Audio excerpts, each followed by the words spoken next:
Pinakamalakas na hari. Credit to the author. 688 hanggang 74.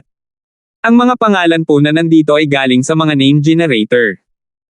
Kaya kung meron man pagkakatulad sa mga pangalan ng totoong tao o lugar, ito ay tunay na hindi sinasadya. Matapos mabuo ang King Intent, ang bawat aspeto ni Francis ay umabot sa limitasyon. Mahirap para sa kanya na magkaroon ng anumang malalaking tagumpay sa loob ng maikling panahon. Ang isang paglilinang sa huling yugto ng Great Origin Core Realm ay hindi rin kapani-paniwala. Maliban sa kanyang paglilinang, ang estado ng pag-iral, katawan, at kaluluwa ni Francis ay umabot na sa antas ng isang hari. Sa sandaling ito, hindi bababa sa 10 divine senses ang nag-scan sa buong lugar kung saan nakatira si Francis. Kahit gaano pa kababa ang katalinuhan ni Francis, ang pagsilang ng isang bagong King Intent ay hindi maitago. Napabuntong hininga ang mga may-ari nitong divine senses. Ang isang kabataang 23 taong gulang lamang ay may cultivation ng Great Origin Core Realm at naiintindihan na niya ang King Intent. Anong klaseng himala iyon? Ang potensyal na ipinakita ni Francis ay nalampasan na ni Godfrey. Tanging si Angelica, na may bloodline ng spiritual race, ang maaaring sugpuin si Francis sa mga tuntunin ng bilis ng cultivation. Francis, mabilis kang bumubuti, ngunit aalis na tayo sa loob ng 10 araw. Ang boses ni Quinley ay tunog. Ang lakas ni Francis ay sapat na para hamanin ang mga hari, ngunit sa harap ng pursuit of death, kahit ang mga emperador ay hindi nakaligtas. 10 araw pa, mataimtim na tumango si Francis sa kanyang ulo. 10 araw na lamang ng proteksyon mula sa paninirahan sa True Martial Sacred Land na natitira, ngunit hindi iyon ang kanyang huling hantungan. Lumulutang na Dream Spiritual Zone. Kay St. Chin Palace. Bulong ni Francis sa kanyang puso. Ang kanyang landas ng paglilinang ay magiging malinaw at tapat pagkatapos makumpirma kung si Quincy ay buhay o patay na. Opisyal na huminto si Francis sa paglilinang sa huling 10 araw. Ipinagpatuloy niya ang pugiling pababa ng layunin mula sa mata ng kamatayan. Ang kanyang paglabas ng pag-iisa ay nagpapataas ng atensyon ng maraming miyembro ng angkan. Ang pakikipaglaban kay Chadwick ay nagpatanyag kay Francis at nagbigay sa kanya ng titulo ng numero 1 henyo ng Lightning Daw. Umalis si Francis sa pangunahing spiritual peak. Ito ang unang pagkakataon na umalis siya sa teritoryo ng angkan pagkatapos lumabas sa Demigod Forgotten Garden. Lumipad si Francis patungo sa Golden Mountain Sect at iniskan ang kanyang divine sense sa buong lugar. Hindi nagtagal ay nakita niya si Matandang Lee, ang haring nakaasol na damit, sina Lennon, Lourdes Lyson, at ang iba pang mga mandaragat. Francis. Bulalas ng nakasuot na asol na hari nang maramdaman niya ang king level na divine sense ni Francis. Nagulat siya. Gaano katagal na? Wala pang 1 taon ang lumipas.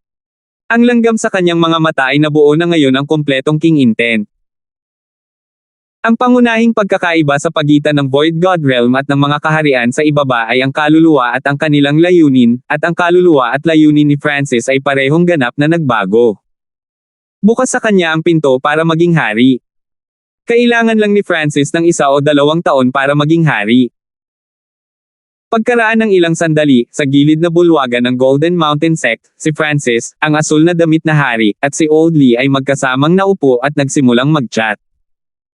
Si Francis ay isa ng maalamat na henyo at sumisikat na bituin sa loob ng True Martial Sacred Land. Inihayag niya ang kanyang liwanag sa seremonya ng disipulo, at nagawa niyang kopyahin ang plano mula sa ilang libong taon na ang nakalilipas upang salakayin ang kaharian ng Sirena, na nakuha ang mga luha ng Sirena at ang Illusion Godwine. Pagkatapos, si Francis ay naging mas sikat. Ang pakikipaglaban kay Chadwick, at ang kanyang potensyal na malampasan ang Wind Lightning Emperor, ay bumulaga sa buong Sacred Land. Parehong bumantong hininga sa kanilang mga puso ang asul na damit na hari at Matandang Lee nang muli nilang makilala si Francis. Si Francis ay mas nakakatakot kaysa sa mga alingaw-ngaw, siya ay bumuo ng King Intent. Dinala ni Matandang Lee si Francis upang makita sina Lourdes, Lennon, at kasama pagkatapos ng ilang sandali. Francis, hiniling namin sa ilang array masters na palakasin ang iyong Blue Lightning Sky ship, ngumiti si Old Lee at sinabi. Bagamat nanatili si Francis sa pangunahing spiritual peak ng True Mystic Sacred Clan, napanatili niya ang pakikipag-ugnayan kay Old Lee. Captain. Gustong magsalita ni Lennon at Lourdes, ngunit tumigil sila. Inilibot ng mga mata ni Francis ang mga ito at agad na alam ang sitwasyon ng napakalinaw. Matapos makapasok sa sagradong lupain, sina Lourdes at Lennon ay tinanggap sa Golden Mountain Sect, at si Lourdes ay naging isang sumisikat na bituin ng Golden Mountain Sect habang si Lennon ay naging deacon. Ang dalawa ay matagumpay na naisama sa Golden Mountain Sect. Ang 33 2-star sect sa loob ng True Martial Sacred Land ay pawang mga peak 2 stars na malayong nalampasan ang 2-star forces ng outside world. Gaano kaluwalhati ang maging isa sa mga miyembro ng isang banal na lupain? Maaari kang magpasya kung mananatili o aalis. Hindi kita pipilitin, mahinahong sabi ni Francis. Nang walang pag-aalinlangan, nagpasya si Lennon na manatili. Ang pananatili sa isang sacred land ay isang dream come true para sa kanya, at hindi siya maaaring bumalik sa kanyang orihinal na sekta kahit na gusto niya. Napatingin si Lourdes kay Francis na may masalimuot at nagigilty na ekspresyon. Naging malayo ang kulay purple na buhok sa kanyang paningin. Nasaksihan niya ang himala ng kanyang pagbangon. Sa unang pagkikita nila, isa lamang siyang magulo at asul na buhok. Okay, naiintindihan ko, hindi nagulat si Francis, at hindi siya nagalit. Tumingin sa ibaba si Lourdes na may guilt. Bumalik sa 8 Desolate Mountain, pumayag siyang maging marino sa barko ni Francis, ngunit ang pangako ay matatapos na. Skeletal Division Leader, simula ngayon, ikaw na ang magiging Vice Captain ng barko, marahang iwinagayway ni Francis ang kanyang kamay. Sure! Lumitaw ang Skeletal Division Leader. Ang mga buto nito ay natatakpan ng madilim na gininto ang mga linya, at ang aura nito ay mas malakas kaysa dati, kahit na higit pa kay Lennon. Ano? Tumalon ang puso ni Lennon sa hindi makapaniwala. Hindi lamang naabot ng cultivation ng Skeletal Division Leader ang rank ng Sovereign Lord, ang lakas ng mga buto nito ay umabot sa pinakamataas na antas ng Sovereign Lord. Hindi malamang na maraming tao sa ibaba ng kalahating hakbang na Void God Realm ang magiging katapat ng Skeletal Division Leader. Naiintindihan, guro, tumawa ng masama ang Skeletal Division Leader habang sinasakyan nito ang Blue Lightning Siskay ship at ang iba pang mga mandaragat. Ang laki ng barko ay hindi pa lumaki, ngunit ang iba pang mga aspeto nito ay mas malakas. Nagbayad si Francis ng malaking halaga na nakasakit kay Old Lee sa pamamagitan lamang ng pagtingin dito. Let's go! Kinuha ni Francis ang Blue Lightning Siskay ship at bumalik sa Mystic True Sacred Clan. Bago siya umalis, binigyan ni Francis si Old Lee ng 2 interspatial ring. Pakibigay ang isa sa kanila sa Eternally Sealed Palace Lord. Ang isa ay para sa Golden Mountain Sect, na maaaring ipamahagi ni Old Lee ayon sa gusto niya. Hinawakan ni Matandang Lee ang 2 interspatial na singsing at huminga ng malamig nang pumasok sa kanila ang kanyang divine sense.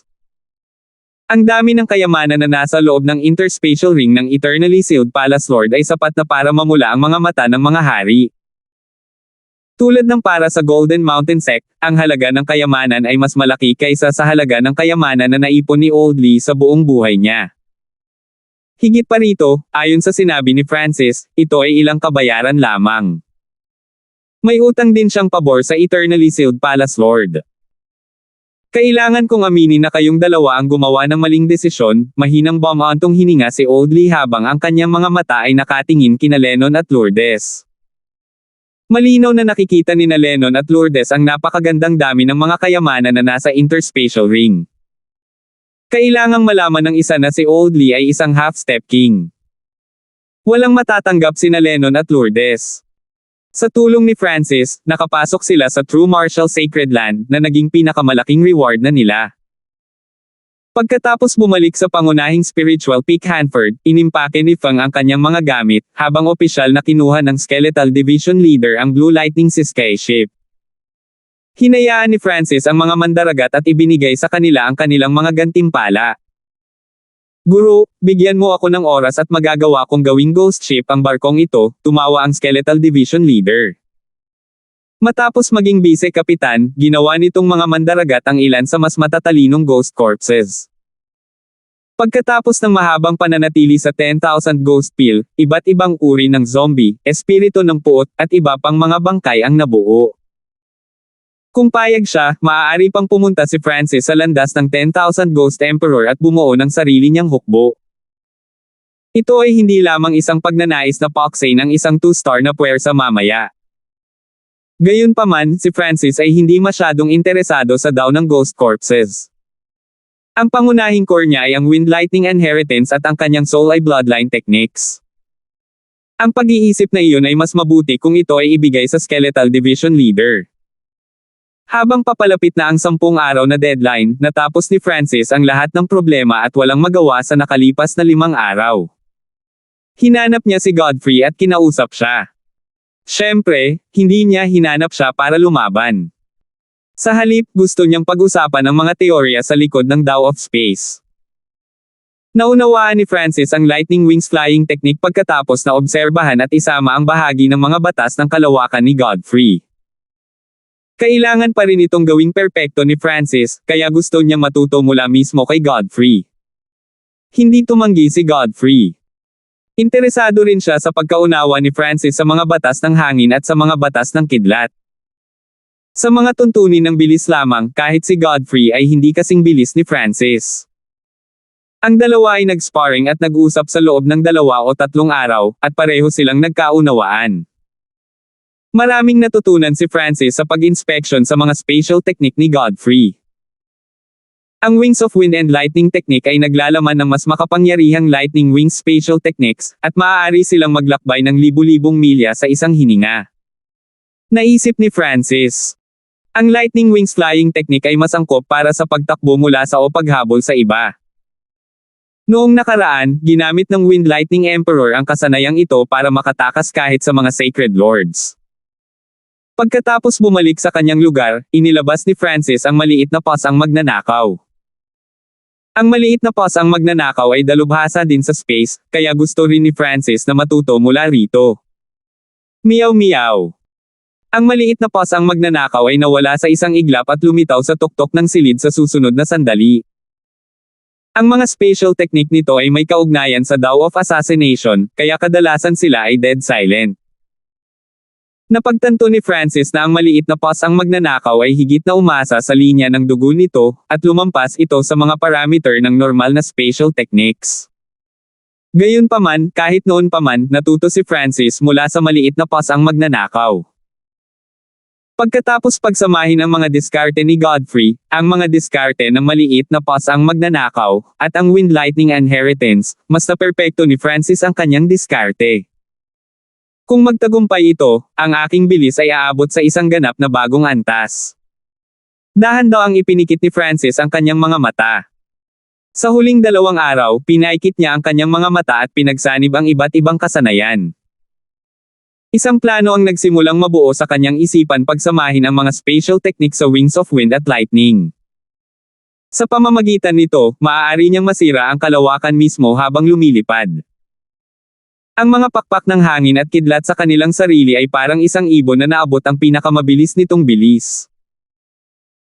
Wala talagang paraan upang itulak ang mga pakpak sa kanilang mga sarili ng mas mabilis, ngunit kung maaari niyang gamitin ang mga spatial na diskarte at paliitin ang distansya na nilakbay sa isang ika-10 o 100 bahagi ng aktual na distansya, kung gayon ang kabuoang bilis ay magiging 10 beses o 100 beses na mas mabilis.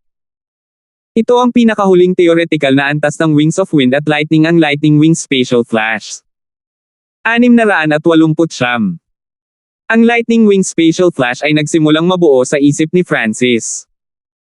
Siyempre, sa ngayon, nililinang lamang niya ang pinakapangunahing pundasyon ng kidlat ng hangin ng kidlat ng wings. Ang kidlat ng hangin ay nagpalapat sa diwa ng pamana ng kidlat ng hangin sa anyo ng Wings of Wind at Lightning. Gamit ang Lightning Wings Wind Flash, kumpiyansa si Francis na malalampasan niya ang maraming Void God Realm Kings. Mabilis na lumipas ang oras, at ginugol ni Francis ang huling 2 araw sa pag-unawa sa Wings of Wind at Lightning at pagiling pababa sa layunin ng mata ng kamatayan. Pagkalipas ng 2 araw, nagpakawala ng hininga si Francis. Inalis niya ang maliit na pasang magnanakaw at ang batang demigod, pagkatapos ay pumunta sa lugar ni Emperor Duanmo. Ang pag-unlad ng batang demigod ay nakakagulat. Naabot niya ang huling yugto ng Great Origin Core Realm sa kabila ng paglilimite ni Francis sa kanyang mga mapagkukunan.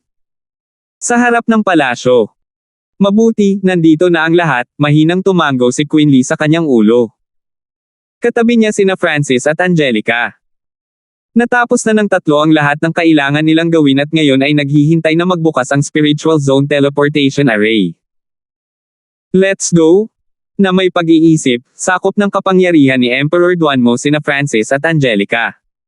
Sure! Sa susunod na sandali, nawala ang tatlo sa pangunahing spiritual peak. Ang bilis naman. Natigilan si Francis. Sa isang hakbang lang, nakuha na ni Queen Lee silang dalawa at nawala sa teritoryo ng Mystic True Sacred Clan. Pakiramdam ni Francis ay parang nagbago ang espasyo. Ang mga emperador ay higit na nalampasan ang mga normal na hari sa mga tuntunin ng kanilang pag-unawa sa kalawakan, at ang kanilang mga kaluluwa ay nasa tuktok. Makalipas ang isang o dalawang hininga, nakarating na si Queen Lee at ang dalawa pa sa 10,000 Ancient Sacred Peak. Ang 10,000 Ancient Sacred Peak ay isang neutral na lugar, at mayroong maraming mga pamana dito. Bakit ang mga manang ito? Bahagyang nagulat si Francis.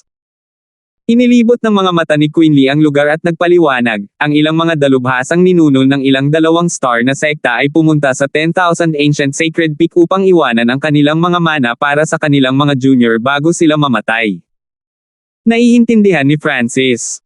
Bahagya niyang narinig ang tungkol dito nang pumasok siya sa sagradong lupain. Siyempre, ang mga pamana na ito ay mas masahol pa kaysa sa Demigod Forgotten Garden, sabi ni Queen Lee. Sa buong Sacred Land, hindi hihigit sa tatlong mga mana na kapareho ng rango ng Demigod Forgotten Garden.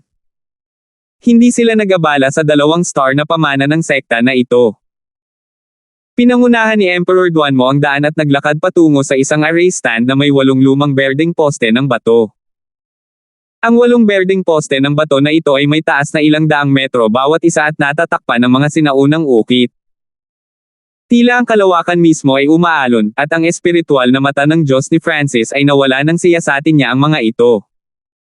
Ito ay malinaw na ang mga batong poste ay isinasaalang-alang ang mga batas ng space. Emperor Duanmo, isang boses ang narinig mula sa hanay. Tumingin ng mabuti si Francis at nagulat siya. Mayroong isang Void God Realm King sa tuktok ng bawat poste. Bukod doon, mayroon ding elder sa pinakasentro ng hanay, isang Void God Realm Emperor. Isang kabuuan ng isang emperador at 8 hari ang nagbantay sa Spiritual Zone Teleportation Array. Salamat sa inyong lahat, ngumiti si Queen Lee. Ang kanyang boses ay kasing banayad ng simoy ng hangin. Ang nakatatandang emperor ay tumango, at si Queen Lee ay kumuha ng 32 peak grade primal crystal stones, na inilagay niya sa loob ng 8 poste ng bato. Ang Spiritual Zone Teleportation Array ay para maiwasang masakop ng ibang puwersa. Mayroon ding God Primal Crystal Stone sa gitna ng Spiritual Zone Teleportation Array, sinabi ni Queen Lee kina Francis at Angelica ng ilang mga lihim. Mayroong 3 Spiritual Zone Sacred Land sa Kang Ocean, ang True Martial Sacred Land, ang Floating Dream Sacred Land, at ang 10,000 Wood Sacred Land. Ang 3 Sacred Land na ito ay konektado ng Spiritual Zone Teleportation Arrays. Ang destinasyon ni Francis ay halos nasa parehong direksyon ng Queen Lee at Angelica. Maghihiwalay na tayo pagkatapos marating ang Floating Dream Spiritual Zone. Si Queen Lee at ang kasama ay nakatayo sa gitna ng hanay. Weng! Ang 8 sinaunang berdeng mga poste ng bato ay naglabas ng maningning na kinang ng pilak puting liwanag, na tumakip sa array stand. Ang mga katawan ni na Queen Lee, Francis, at Angelica ay nagsimulang kumupas at mawala. Umalis na sila, biglang naglabas ng token ang isang hari sa ibabaw ng isang poste ng bato at nagpadala ng mensahe. Sa susunod na saglit, isang pagdagsa ng death intent ang bumalot sa buong True Martial Sacred Land at nagpanginig sa ilang hari at emperador. Napakalakas ng aura ng kamatayan. Naramdaman ng ilang Void God Realm Kings na nanlamig ang kanilang mga puso. Makalipas ang ilang hininga, isang matangkad na figure na nakasuot ng dark golden crown ang lumitaw sa hangin sa itaas ng 10,000 Ancient Sacred Peak. Ang korona ay nagradiated ng isang sinaunang, madilim na aura. Ang kanyang pares ng mga mata ay ganap na itim na parang bangin. Emperor ng Kamatayan. Bulalas ng ilang matandang emperador sa loob ng sagradong lupain. Kailan dumating ang Emperor ng Kamatayan sa True Martial Sacred Land? Pinagtakpan niya ng malalim ang sarili niya. Nagkaroon ng kaguluhan sa gitna ng banal na lupain. Ang Emperador ng Kamatayan ay ang bangungot ng marami sa karagatang Kang. Guro, yumuko ang mainit na si Wenloan at tumayo sa tabi ng Emperor of Death. Naroon din ang babaeng maputi ang mata, 3 Death Spirit Lord, at 20 o 30 Death Guard. Ang puwersang ito ay sapat na upang lipulin ang ilang 2 star na sekta sa labas ng mundo. Mahigit 1 buwan na akong nagtago sa Thousand Darkness Sacred Clan. Ang Emperor Duanmo na iyon ay talagang napunta na sa Floating Dream Spiritual Zone, bulong ng Emperor of Death. Ang kanyang boses ay tila may kakayahang tumunog sa loob ng kaluluwa, at ang mga divine senses na nag-scan sa ibabaw ay nakaramdam ng lamig at ang kanilang mga kaluluwa ay nagsimulang makaramdam ng pagkabalisa. Ang Emperor of Death ay dalubhasa sa Tao of Soul Death, at maging ang divine sense ay maaaring masugitan sa pamamagitan lamang ng pakikipag-ugnayan sa kanya. Ilang sandali pa, dumating ang Emperor of Death sa Spiritual Zone Teleportation Array. Emperor of Death. Pakiramdam ng matandang emperador at 8 hari na parang hindi nila makontrol ang kanilang buhay. Bawat isa sa 8 hari ay nakaramdam ng nakakadurog na aura, at hindi sila nang ahas na tumingin man lang sa Emperor ng Kamatayan. Tanging ang matandang Emperor lang ang nagpahayag ng maingat na tingin habang matalim ang tingin niya sa Emperor of Death, ngunit wala siyang sinabi. Senior Marshal Brother, saan tayo pupunta this time? Medyo katangahan na tanong ng babaeng maputi ang mata sabay tawa. Malalaman mo sa lalong madaling panahon, kinuha ni Wenloan ang 32 peak grade primal crystal stones mula sa Emperor of Death, na pagkatapos ay inilagay niya sa 8 poste ng bato. Ang aura ng kamatayan at ng Emperador ng Kamatayan ay agad na nawala nang magsimula ang hanay. Sa ibang lugar sa walang limitasyong karagatan, sa isang lugar na maihahambing sa True Martial Sacred Land ngunit napakalayo mula rito. Floating Dream Sacred Land, tumayo si Francis sa isang katulad na array stand at tumingin sa paligid. Ang Sacred Land na ito ay may panaginip na maraming kulay na ulap na lumulutang sa paligid, at ito ay hindi bababa sa 100 milya ang lapad. 8 sa mga may kulay na ulap ay tila corporeal, at mayroon silang 2 bituin na sekta sa kanila. Ang Floating Dream Sacred Land ay mayroon lamang isang 3-star superpower at 12 dosenang 2-star sects, ngunit ang lakas ng Heaven Dream Sacred Clan ay talagang mas malaki kaysa sa pinagsamang Mystic True Sacred Clan at Thousand Darkness Sacred Clan, na pabuntong hininga si Queen Lee habang naglalabas ng token pagkarating niya. Siya ay isang honorary elder ng isang 2-star sect sa Floating Dream Sacred Land. Kailangan pa ring gamitin ni Queen Lee at Angelica ang Spiritual Zone Teleportation Array pagkaraang makarating sa Floating Dream Sacred Land upang pumunta sa malapit na Continent Zone. Nangangahulugan ito na si Queen Lee at Angelica ay aalis sa Kang Ocean at makarating sa Southern Ocean. Kuya Francis, maghihiwalay na tayo ng landas dito. Baka sa susunod na magkita tayo, magkaiba tayo ng pagkakakilanlan, iba't ibang katayuan, at baka magkaiba rin ang landas, kinagat ni Angelica ang kanyang labi at pinisil ang isang ngiti. Sa sandaling ito, nakatayo sina Francis at Angelica sa 2 magkaibang Spiritual Zone Teleportation Array. Bago pa makapagsalita si Francis, tumalikod na si Angelica, at nagsimulang mamuo ang mga luha sa kanyang bahagyang pulang mata. Iba't ibang landas. Angelica. Bulong ni Francis, at ang kanyang karaniwang kalmadong puso ay biglang nakaramdam ng matinding sakit na hindi pa niya naramdaman noon. Katulad ito ng karanasang naramdaman niya sa pagluha ng sirena. Parang nahulog din siya sa magaganda at malungkot na emosyon ng mga sirena. Si Angelica ay tila napakahina at nag-iisa sa kanyang mga mata. Tiningnan ni Francis ang pamilyar na figure at biglang naramdaman ang pagnanasang umahan at hinawakan siya ng mahigpit. Meow meow. Ang maliit na paws ang magnanakaw ay tumalon sa balikat ni Francis at agad na naghagis ng ilang tansong barya. Malaking pagbabago ang ekspresyon ni Francis, at mabilis siyang naglabas ng ilang primal crystal stones. Bago siya umalis, ipinagpalit ni Francis ang malaking halaga ng mga mapagkukunan para sa ilang pinakamataas na grade primal crystal stones. Meow. Ang maliit na paws ang magnanakaw ay mabilis na naglagay ng 8 peak grade primal crystal stone sa hanay. Weng! Nagsimulang lumiwanag ang array stand na kinatatayuan ni Francis. Angelica, magkikita tayong muli, ang mapagpasyang boses ni Francis ay tumunog sa soul dimension. Nanginginig ang figure ni Angelica, ngunit hindi siya lumingon. Angelica, ang paghihiwalay ngayon ay nangangahulugan ng muling pagkikita sa hinaharap. Ang Lord Dynasty ang iyong tunay na yugto. Sa potensyal ni Francis, darating siya sa Continent Zone maya-maya lang, tunog ng boses ng Purple Saint Partial Spirit, at agad ding nawala sina Quinley at Angelica. Makalipas ang ilang paghinga, lumitaw ang maliwanag na liwanag sa Spiritual Zone Teleportation Array Stand. Kasunod noon, isang aura ng kamatayan ang bumungad sa lugar. Ang mga ekspresyon ng mga eksperto na nagbabantay sa Spiritual Zone Teleportation Array ay kapansin-pansing nagbago nang lumitaw ang Emperor of Death at ang kumpanya. Naging patay-tahimik ang lugar. Umalis na sila. Bumulong ang Emperor of Death habang ang kanyang mga mata ng kamatayan ay nakalok sa haring nasa tapat niya. Arg! Naramdaman ng Void God Realm King na parang pinaghigpitan ang kanyang kaluluwa, at hindi man lang niya napigilan. Saan nagpunta ang lalaking may purple na buhok? Tanong ni Wen Luan. Siya. Pumunta siya sa Skyflower Zone, ang sabi ng Void God Realm habang hindi mapakali at natatakot siyang tumingin sa Emperor of Death. Kilala ng lahat ang Emperador ng Kamatayan. Sundan mo siya, agad na ginamit ng Emperor of Death at ng kumpanya ang Spiritual Zone Teleportation Array at nawala sa isang kislap ng liwanag. Ang Emperador ng Kamatayan. Dumating ang nakakatakot na lalaki sa Floating Dream Sacred Land.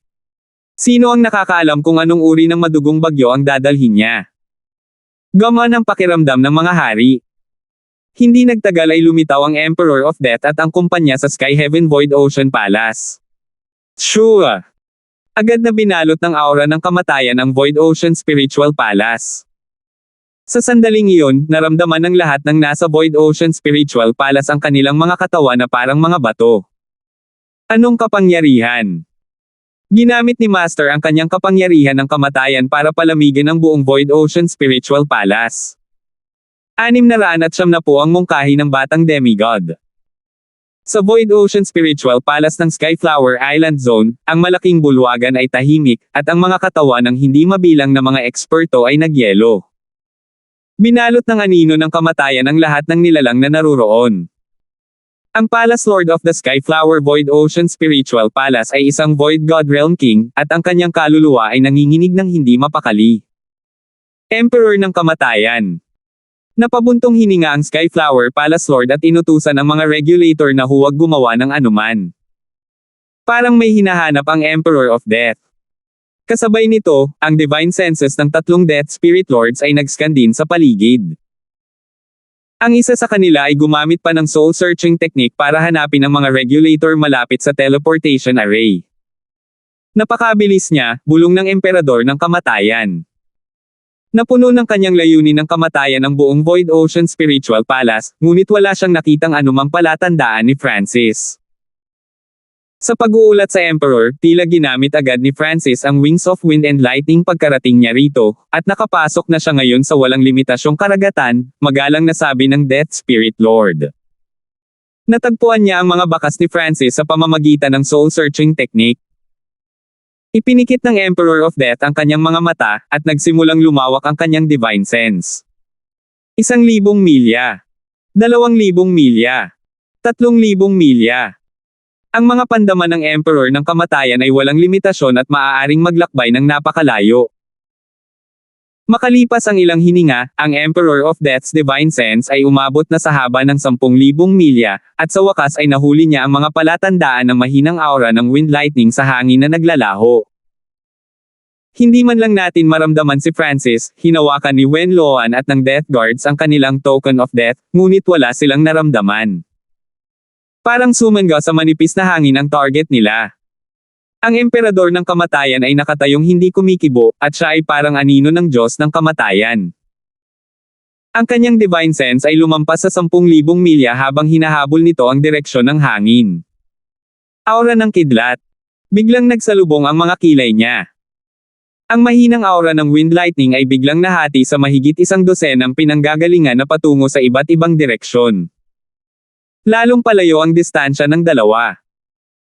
Kahit na ang Emperor of Death's Divine Sense ay maaaring umabot sa ganoong kalayuan, hindi ito masyadong tumpak, at ang walang limitasyong karagatan ay patuloy na nagkukusko sa lahat ng aura. Tusong Brat, malamig ang itim na mga mata ng Emperor of Death. Master, ano ang gagawin natin ngayon? Tanong ni Wenloan. Masyadong mabilis ang reaksyon ni Francis, at ang kanyang Wings of Wind and Lightning ay lubhang nalampasan ang bilis ng normal na mga hari. Pumunta sa mga direksyong ito, inabot ng Emperor of Death at gumawa ng mapa na gawa sa liwanag mula sa kanyang kamay. Ang mapa ay naglalaman ng larawan ng Floating Dream Sacred Land, at maaari nitong mahanap ang mga lugar sa malapit. Ayon sa direksyon na tinatahak ng aura ng Wind Lightning, karaniwang mahulaan ng Emperor of Death ang ilan sa mga posibleng destinasyong pupuntahan ni Francis. Nahati sa 5 ang puwersa ng Emperor of Death. Ang isang team ay ang Emperor of Death at ang puting matang batang babae. Ang iba pang 4 na koponan ay binubuo ng ilang mga Death Guard na pinamumunuan ni Wenloan at ang 3 Death Spirit Lords ayon sa pagkakabanggit. Ang 5 grupo ay tumungo sa pangkalahatang direksyon ni Francis. Shua! Ang Emperor of Death at ang kanyang mga subordinate ay nawala sa Void Ocean Spiritual Palace. Ang Skyflower Palace Lord at ang lahat ay nagpakawala ng mahabang hininga. Sa isang partikular na bahagi ng Skyflower Islands Zone. Kidlat ng Wings Wind Flash. Isang malabong pulang figure na nababalutan ng kidlat ang bumungad sa walang limitasyong karagatan. Walang sino man sa ibaba ng kalahating hakbang na Void God Realm ang makakakita sa balangkas ng figure. Ang bilis naman. Ang paminsan-minsang mga eksperto na naglalakbay sa isang bangka ay natigilan. Ang figure na ito ay nagpakita ng bilis ng ilang beses na mas mabilis kaysa sa normal na Kings.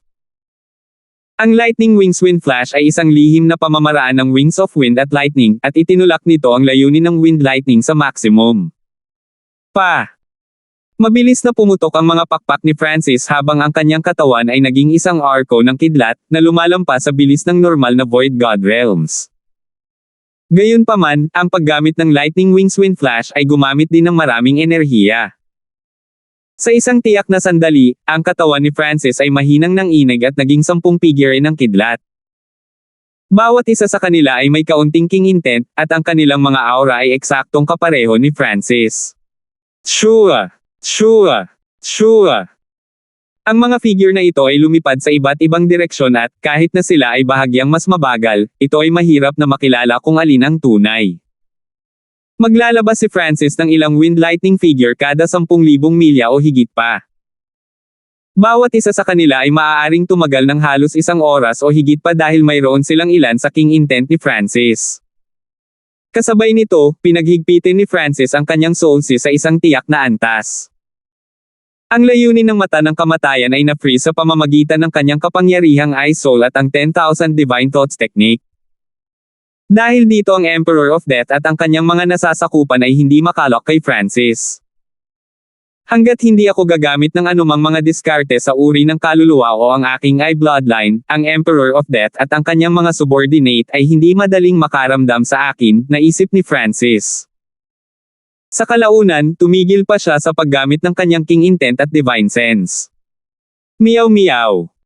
Ang maliit na paws ang magnanakaw ay humawak sa kanyang balikat at paminsan-minsan ay tumuturo sa isang tiyak na direksyon habang umiikot ang mga mata nito. Dahil sa mga kasanayan sa panghuhula ng maliit na magnanakaw na pusa kaya mabilis na nakareact si Francis at nakatakas mula sa pagtugis ng Emperor of Death. Kidlat na Wings Wind Flash. Ang Wings of Wind and Lightning ni Francis ay pumutok, at lumipad siya ng mahabang panahon hanggang sa maubos ang karamihan sa kanyang true yuan. Baka sa mukha niya ang pagod. Nagsimula siyang magpanggap bilang isang Lightning Wind figure habang dahan-dahan niyang itinatago ang kanyang aura at tinanggal ang Wings of Wind and Lightning. Flop! Ang figure ni Francis ay lumubog sa walang limitasyong karagatan. Sa lalong madaling panahon pagkatapos. Gulo! Isang maitim na pilak na barko na nababalot ng makamulto na hangin ang lumitaw sa loob ng walang limitasyong karagatan. Skeletal Division Leader, kontrolin mo ang barko. Hayaan ng maliit na pass ang magnanakaw na magpasya sa ruta, sabi ni Francis at pumunta sa cabin ng kapitan at umupo. Kinokontrol na ngayon ng Skeletal Division Leader ang barko, at ang mga mandaragat ay mga bangkay ng multo na may tiyak na dami ng katalinuhan. Oo, Guro, sagot ng Skeletal Division Leader. Sa cabin ng kapitan, kumain si Francis ng ilang spiritual pills at iba pang mga kayamanan upang mas mabilis na mabawi ang kanyang true yuan.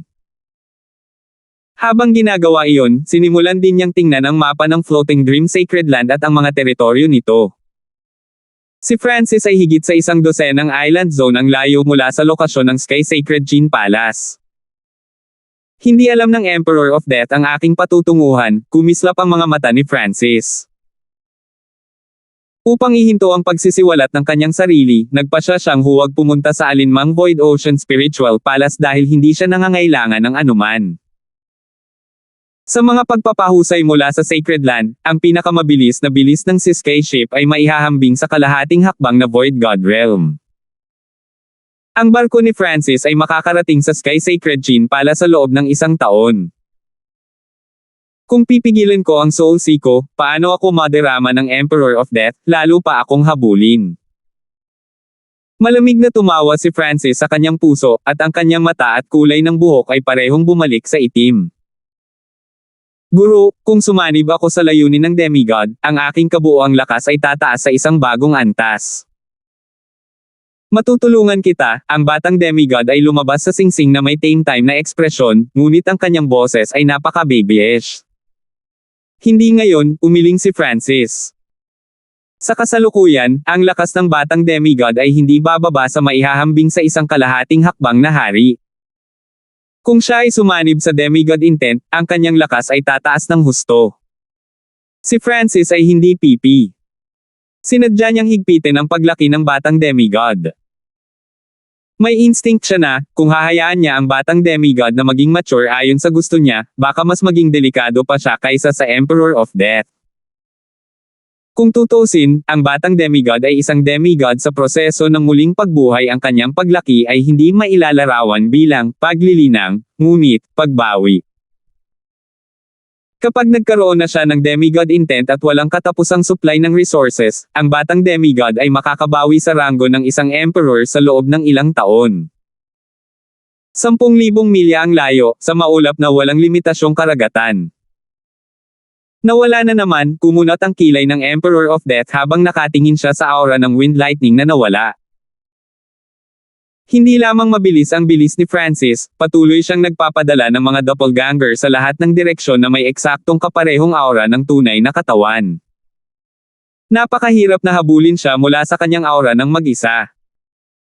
Bailin, lumingon ang emperador ng kamatayan sa maliit na batang babae na may puting mata sa tabi niya. Ang maliit na batang babae na may puting mata ay mayroong Eye of Destiny at, bagamat hindi ito tunay na nagising, maaari pa rin itong makahuli ng mga bakas ng tadhana. Siya ay mas mahusay kaysa sa karamihan ng mga eksperto na naglilinang sa Tao of Life. Ito rin ang dahilan kung bakit pinili ng Emperor of Death na kunin siya. Kinagat ng mapuputing mata na batang babae ang kanyang mga daliri, pagkatapos ay naglabas ng panulat at isang piraso ng papel na nakalok ang mga kilay. Pagkaraan ng mahabang panahon, ang maliit na batang babae na may puting mata ay nagawang gumuhit ng malabong instrumento na may maputlang mukha. Qin. Nakilala ng Emperor of Death ang isang sinaunang Qin mula sa pagguhit, at ang maliit na batang babae na may puting mata ay agad na nakatulog pagkatapos iguhit ang larawan. Ang kahirapan sa pagkakataong ito ay higit pa sa nakaraan. Kung mas malakas ang taong sinubukan niyang hulaan ang kapalaran, mas mahirap ito. Qin. Bumulong ang Emperor of Death bago nagsimulang mag-isip. Ang instrumentong ito ay ang tanging palatandaan, ngunit ang bakas ay hindi sapat. Ano ang kinakatawan ng Qin na ito? Isang tao? Ang instrumento mismo? O ibang bagay? Gamit ang trail na ito, ang Emperor of Death ay patuloy na naghahanap, at inutusan niya ang mga tao na hanapin ang lahat ng impormasyon tungkol sa Qin. Sa madilim na maulap na karagatan, isang maliit na barko na nagpapalabas ng hangin ng kamatayan at siin ay mabilis na naglakbay sa tubig. Ang hangin ng kamatayan at na nagliliwanag mula rito ay pumihil sa mga pandaman ng sinuman sa ibaba ng kalahating hakbang na Void God Realm na tumingin dito.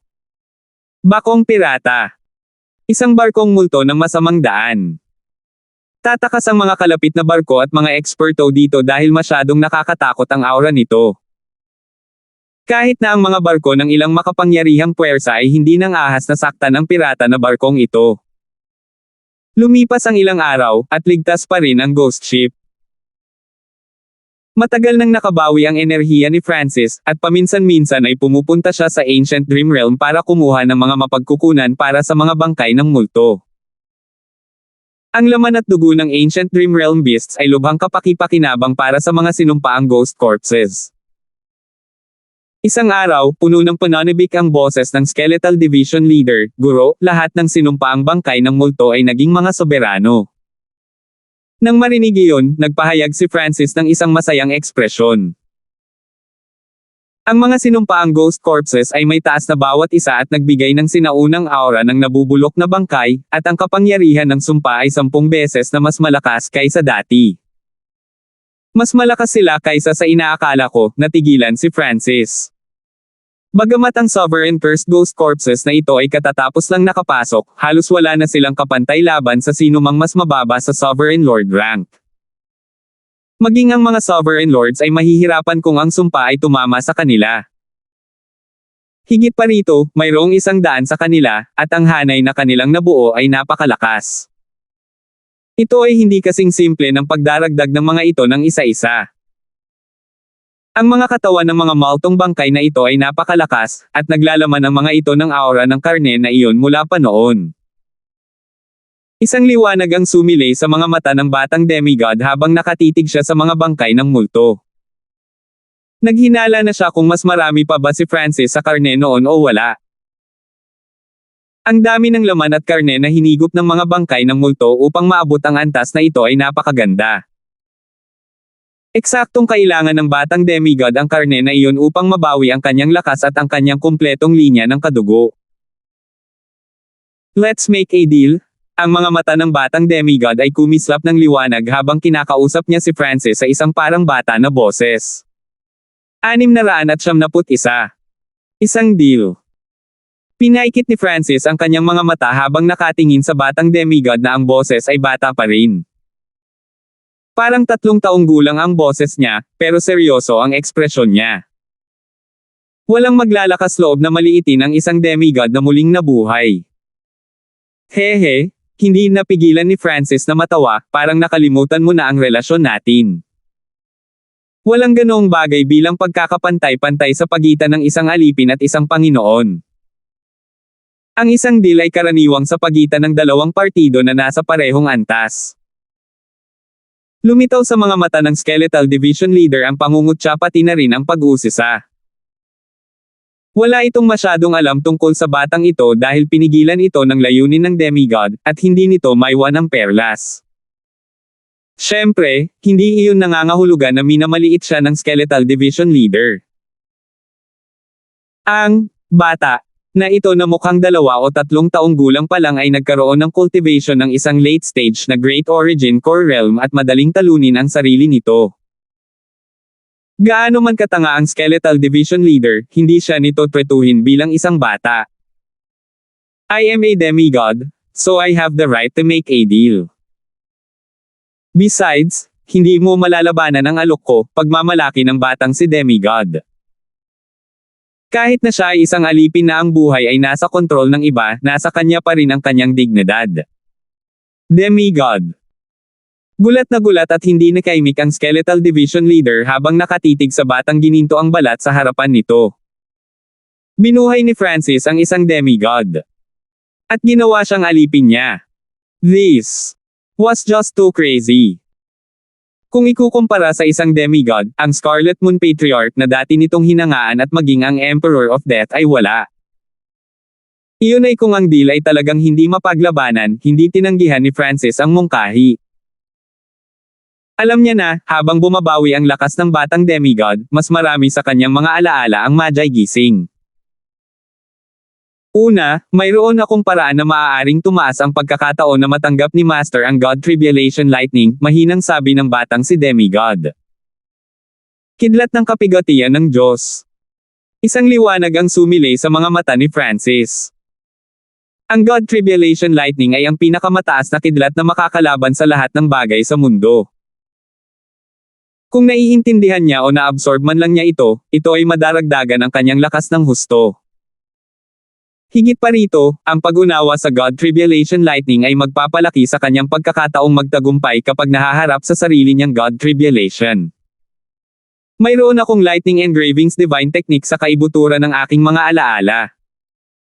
Bagamat hindi kumpleto, ito ay isang kasanayang higit pa sa 5 Elemental 10,000 Lightning Technique at Lightning Summoning Sword Technique.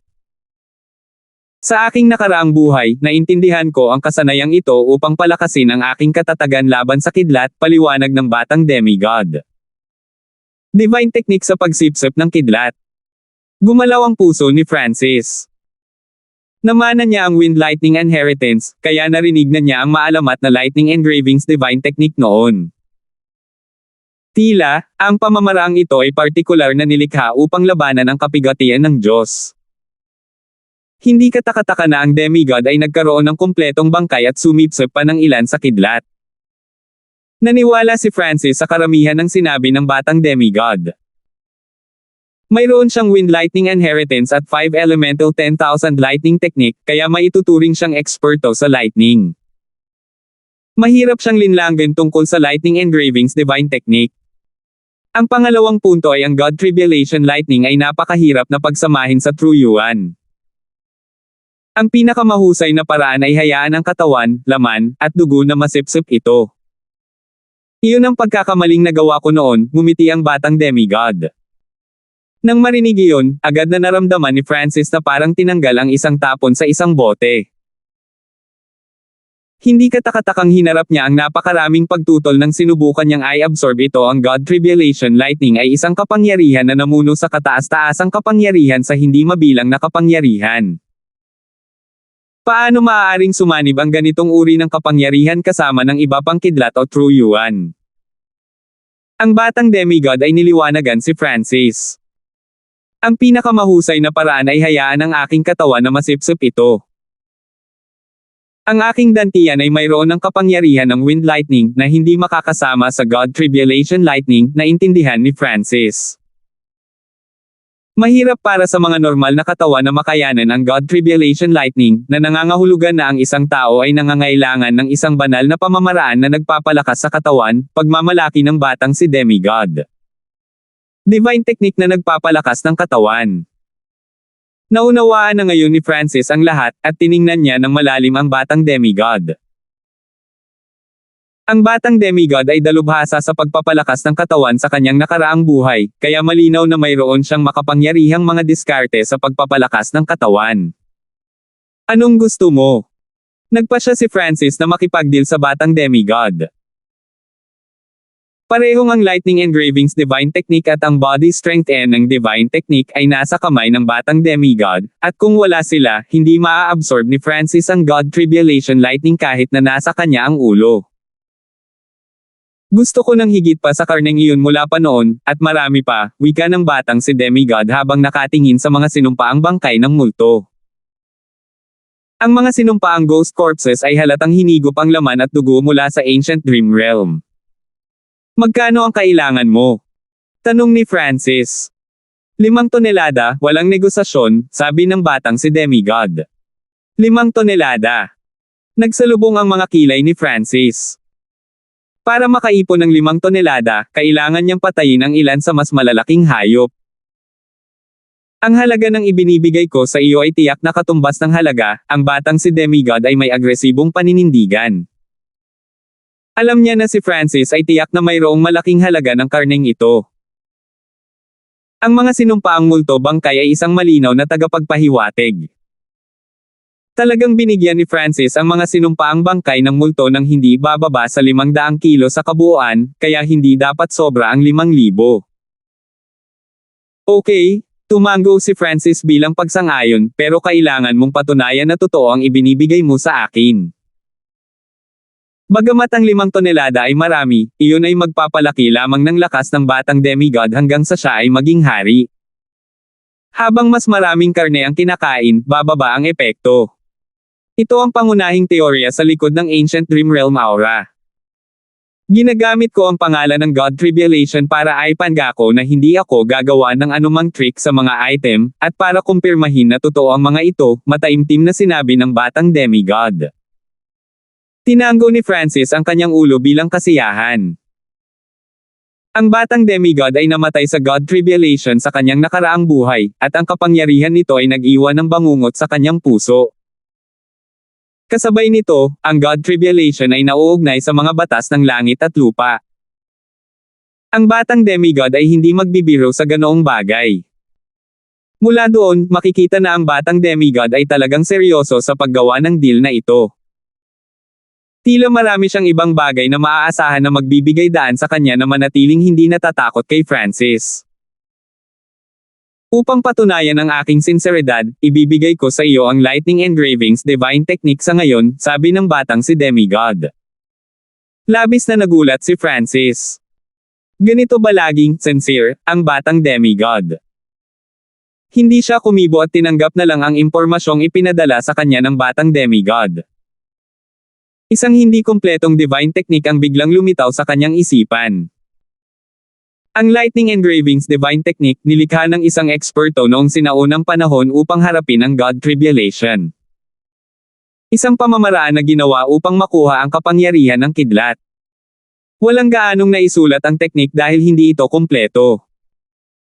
Hindi ito tulad ng Wind Lightning Inheritance o 5 Elemental 10,000 Lightning Technique na may malaking outline at direksyon. Sa madaling salita, ito ay isang kasanayan lamang na nangangailangan ng mataas na antas ng pangunawa at lakas ng kaluluwa. Ipinikit ni Francis ang kanyang mga mata at sinubukang unawain ito, at nalaman niya na, kahit na walang gaanong nilalaman, medyo mahirap itong intindihin. Sa kabutihang palad, mayroon siyang pundasyon ng 10,000 Divine Thoughts Technique at ng God's Spiritual Eye, na nagbigay daan sa kanya na maunawaan ito kahit kaunti. Bigyan mo ako ng ilang araw at bibigyan kita ng kalahating toneladang karne, binuksan ni Francis ang kanyang mga mata at sinabi. Sumili ang kagalakan sa mga mata ng batang demigod. Sa mga sumunod na araw, tila naglilinang si Francis habang nakaupo, ngunit sa katotohanan, ang kanyang kamalayan ay nananatili sa Soul Sea. Kasalukuyang pinigilan ang Soul Sea ni Francis, kaya hindi niya madaling magamit ang kapangyarihan ng kanyang kaluluwa, ngunit hindi iyon naging hadlang sa kanyang pag-unawa sa loob nito. Sure! Sa isang pag-iisip, muling pumasok si Francis sa Ancient Dream Realm. Malapit sa batis, nagsimulang manghuli si Francis ng mga hayop na walang kakayahan sa pagsalakay, tulad ng mga baka at tupa. Upang mapataas ang kanyang kahusayan, kinuha ni Francis ang Skylocking Bow. Ang kapangyarihan ng Skylocking Bow ay lubos na pinaghigpitin sa Ancient Dream Realm, ngunit maaari pa rin itong mag-shoot sa hanay na 200 metro. G. Hinawakan ni Francis ang sinaunang Dark Silver Bow at nagsimulang dahan-daang hilahin ang bowstring habang pinagsasama ang kanyang bloodline power dito. Weng! Lumitaw ang pilak na liwanag sa paligid ng sinaunang busog at nagsimulang gumalaw na parang ito ay totoo. Kasabay nito, ang isang malamig at manipis na gintong araw na gawa sa liwanag ay nagsimulang mag-condense. Kapag ang isang sandata ay umabot sa antas ng Skylocking Bow, hindi na kailangan ng isa ang mga arrow. Ang mga arrow ay maaaring automatikong mabuo. Kapag ang isa ay may sapat na kapangyarihan, ang Skylocking Bow ay maaaring gamitin ng walang katapusan, tulad ng isang baril na may walang limitasyong mga bala. Whoosh! Ang ginto at pilak na liwanag ay nag-intertwine sa Skylocking Bow at tumago sa hangin. Bam! Ang gintong palaso ay kumislap at muling lumitaw ng 12-dosenang metro ang layo sa lalamunan ng isang USA na umiinom ng tubig. Anong kapangyarihan? Bumuka ang bibig ni Francis. Natigilan siya. Ito ang unang pagkakataon na gumamit ng trump card na ito. Ang katawan ng bawat nilalang sa Ancient Dream Realm ay napakalakas, at kahit si Francis ay kailangang gumugol ng ilang oras at pagsisikap para pumatay ng isang USA o tupa, samantalang ang Skylocking Bow ay nagawa ito sa isang shot. Mabuti yan. Magagawa ko ang anumang gusto ko sa Ancient Dream Realm at subukan ang aking kakayahan sa pag-archery. Pinigilan ni Francis ang pananabik sa kanyang puso habang mabilis niyang inalis ang katawan ng USA at inalis ang aura nito upang hindi mapansin ang ibang mga hayop. Sa susunod na 2 araw, ginamit ni Francis ang Skylocking Bow para manghuli ng mas malalaking hayop, ngunit ang Skylocking Bow ay gumamit ng maraming True Yuan. Magagamit lamang ito ni Francis 4 o 5 beses sa isang araw, ngunit papatayin nito ang target sa isang putok sa bawat oras. Ang mga target na nakalock sa pamamagitan ng Skylocking Bow ay hindi nagkaroon ng pagkakataon na umiwas. Ang bow na ito ay may kakaibang kakayahan na nakakandado sa kaluluwa at hindi maiiwasan, na naging totoo sa pangalan nito ang Skylocking Bow. Makalipas ang 4 na araw, tinawag ni Francis ang bata na demigod. Ito ay kalahating tonelada ng karne, kinuha ni Francis ang isang interspatial na bag at ibinigay ito sa batang demigod. Isang masayang tingin ang ipinakita ng batang demigod habang sinisilip niya ito. Guru, ito ang aking supreme body strengthening technique ng dati kong buhay. Ang Golden Kun Sacred Body. Ang teknik na ito ay isa sa pinakamahusay na body strengthening techniques kahit na sa mga continent zone. Ang batang demigod ay naglabas ng kakaibang golden-colored blood pearl at ibinigay ito kay Francis.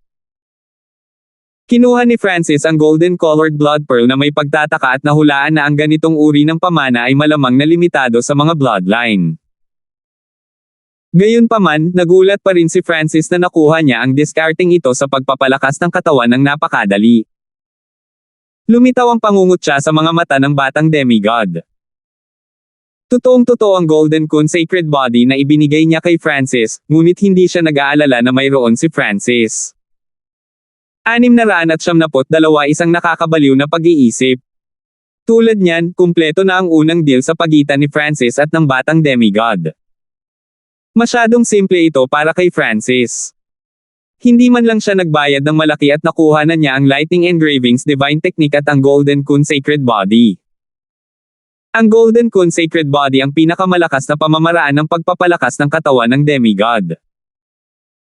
Guru, kailangan kong ipaalala sa iyo na ang God Tribulation ay ang pinakanakakatakot na pinagmumulan ng kapangyarihan sa mundo, at ito ay napakahirap makuha. Kailangan mong linangin ang Golden Kun Sacred Body hanggang sa ika-6 na antas man lang para magamit ang Lightning Engravings Divine Technique at makuha ang God Tribulation Lightning, sabi ng batang si demigod. Ika-6 na antas. Bago pa man makapag-react si Francis, ang batang demigod ay pumasok sa sinaunang metal na singsing at hindi lumabas. Sa isang tiyak na sulok ng sinaunang metal na singsing. ZZ? Kung linangin ng isang tao ang Golden Kun Sacred Body hanggang sa ika-6 na antas, maihahambing sila sa isang Sacred Lord, ang batang demigod ay saplada.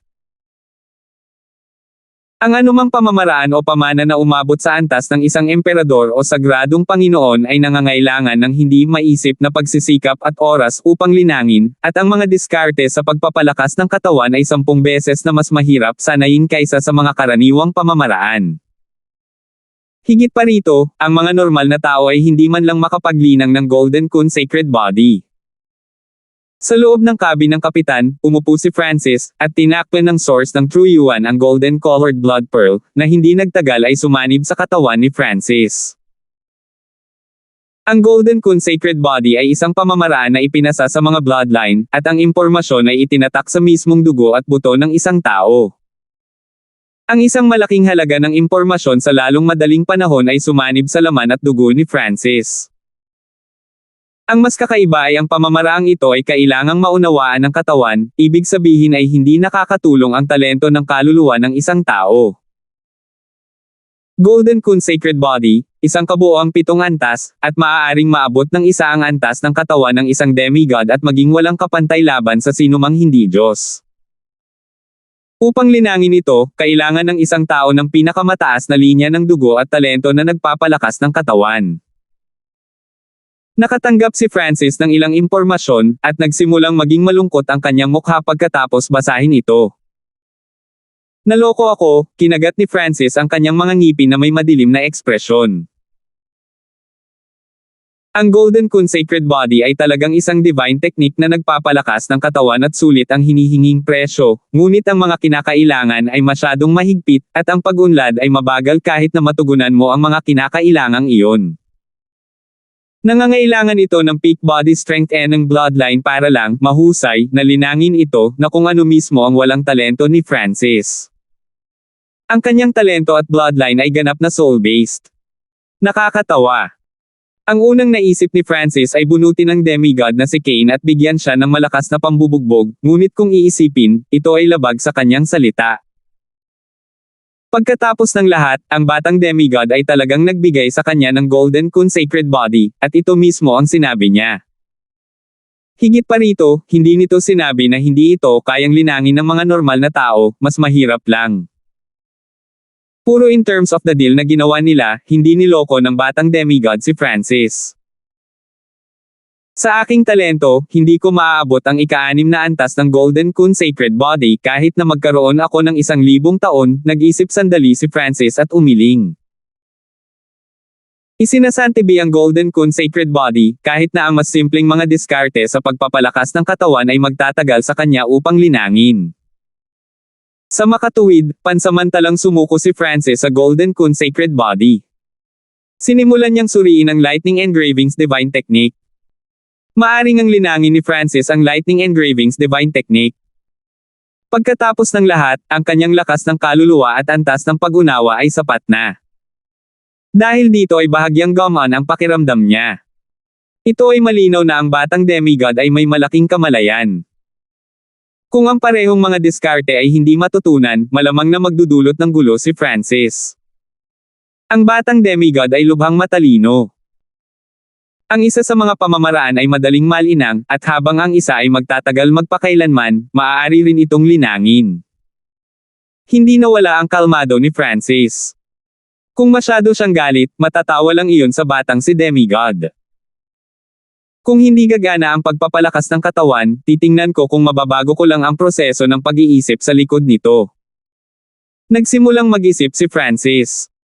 Nilinang niya ang 10,000 Divine Thoughts Technique at maaaring hatiin ang kanyang mga iniisip sa ilang daan, na nagbibigay sa kanya ng napakalakas na kakayahan sa pagkalkula.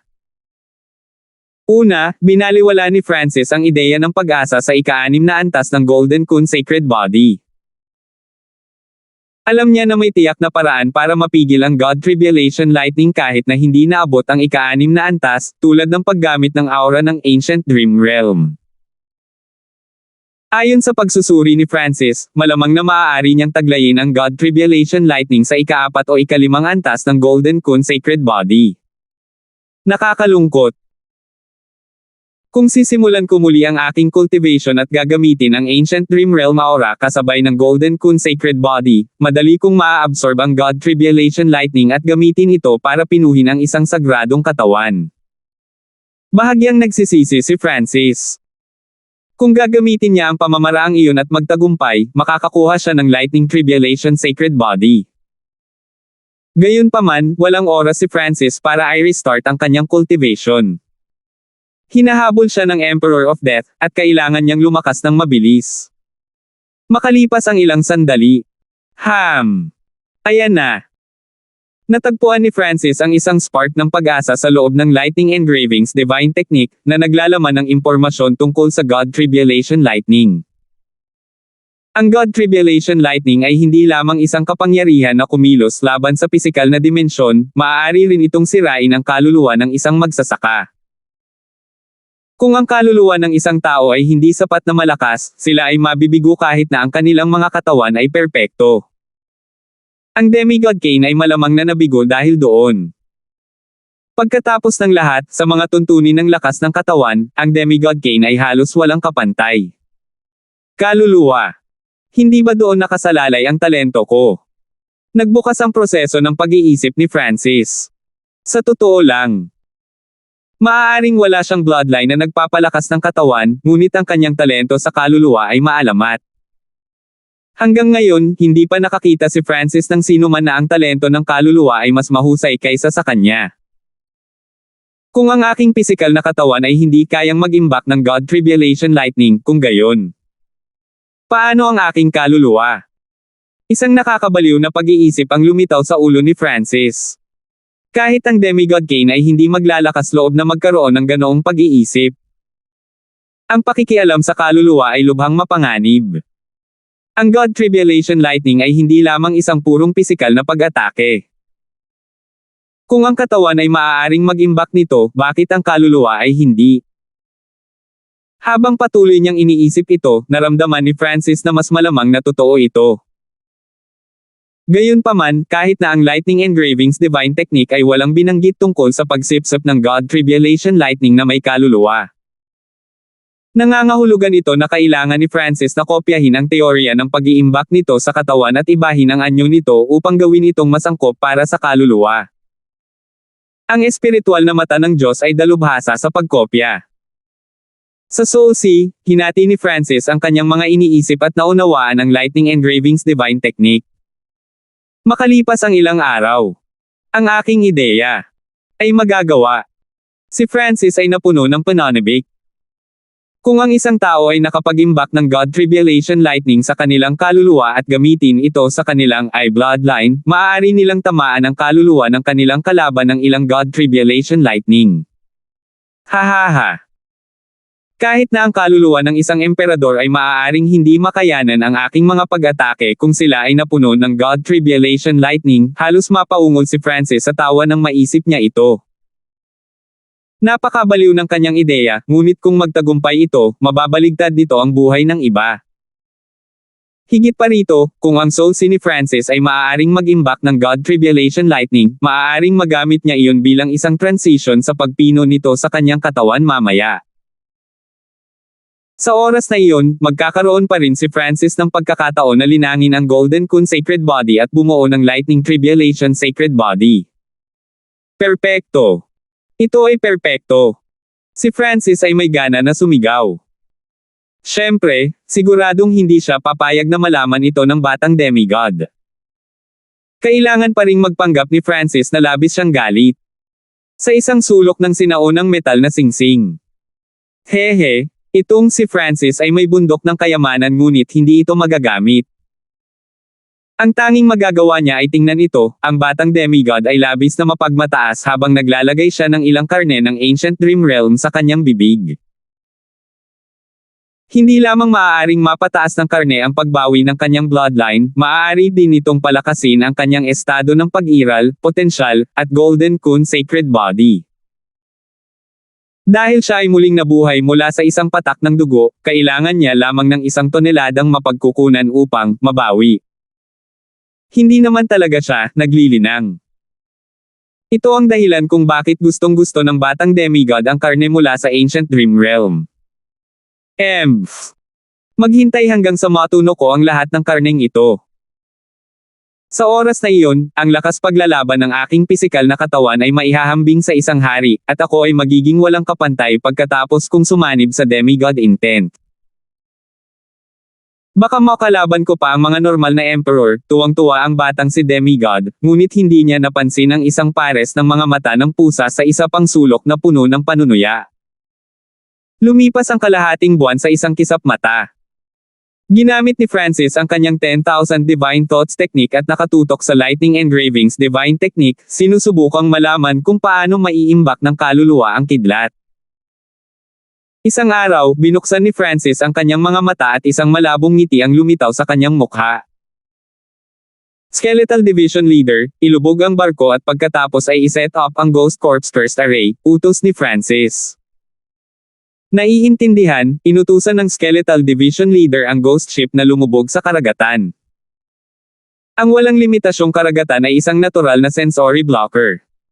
Napukaw ng kanyang mga kilos ang atensyon ng batang demigod. Ano ang iniisip nitong Francis? Lihim na binigyang pansin ng batang si demigod. Nahulaan niya na ginawa ito ni Francis upang pahinain ang mga pandama sa pagitan ng layunin ng kamatayan para magamit niya ang soul technique. Hindi nagtagal ay lumubog ang ghost ship hanggang sa kailaliman ng karagatan. Ang isang makapal na layer ng madilim na kulay abon na usok ay tila natakpan ang kalangitan sa loob ng halos 10 milya, at ito ay nagpatuloy lamang sa pag-condense. Ang kapangyarihan ng sumpa ay nagulat sa bawat halimaw sa loob ng ilang libong milya, at hindi mabilang na mga hayop ang naramdaman na nanlamig ang kanilang mga puso habang nagsimula silang manginig. Ang kapangyarihan ng Ghost Corps First Array ay maaari na ngayong magbanta sa Kings. Walang sino man sa ibaba ng Void God Realm ang makakaligtas, lubos na kumpiyansa ang Skeletal Division Leader. Ang dahilan kung bakit ginamit ni Francis ang array ay para mas pahinin ang intent of death. Ang kanyang lilang buhok ay nagsimulang lumutang sa tubig, at isang panaginip at maulap na mundo ang lumitaw sa kanyang kaliwang mata. Pagkatapos noon, ikinaway ni Francis ang kanyang kamay, at isang sunog na ulo ang lumutang sa tubig sa kanyang harapan. Agad na lumabas ang isang ipinagbabawal na aura, na naging sanhi ng hindi mapakali na panginginig ng daang bangkay ng multo sa malapit. Halos madurog ang kapangyarihan ng sumpa. Halika! Ang tingin ng kaliwang mata ni Francis ay dumapo sa ulo. Sure! Nawala ang ulo ng God Tribulation, at lumitaw ang isang ulo sa itim na dimensyon ng kanyang kaliwang mata. Ang pinakasentro ng madilim na dimensyong ito ay ang Soul Sea ni Francis. Ang kakaiba ay, nang pumasok ang ulo sa lugar na ito, ang nakakatakot na aura nito ay sumikip at halos hindi na maramdaman, na para bang pinigilan. 673. Tagumpay. Sinulyapan ni Francis ang lumulutang na ulo sa dimensyon ng kanyang kaliwang mata. Kasabay nito ang muling pag-itim ng kulay ng kaliwang mata at buhok nito. Nakumpleto niya ang kanyang eksperimento sa pamamagitan ng paggamit ng spatial movement, ngunit sumailalim siya sa isang malaking panganib na subukan ang nakatutuwang ideya niyang ito. Ang paggawa ng kanyang ginawa ay nagpapataas ng panganib na mahanap siya ng pursuit of death, ngunit sulit ito. Kapag naideklara na ang pursuit of death, ito ay isang sitwasyon ng, kung hindi ikaw ang mamamatay, ako iyon. Kinailangan ni Francis na dagdagan ang kanyang lakas upang mabuhay at magkaroon ng anumang pagkakataong maka-counterattack. Sa kabutihang palad, ang ghost ship ay gumugol ng halos isang buwan sa walang limitasyong karagatan na naglalakbay ng napakalayo mula sa Skyflower Void Ocean Spiritual Palace.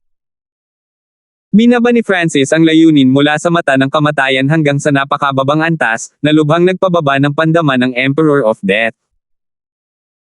Nagsagawa na rin siya ng iba pang paghahanda tulad ng pag-utos sa barko na pumunta sa kailaliman ng karagatan at pagbubukas ng Ghost Corps First Array.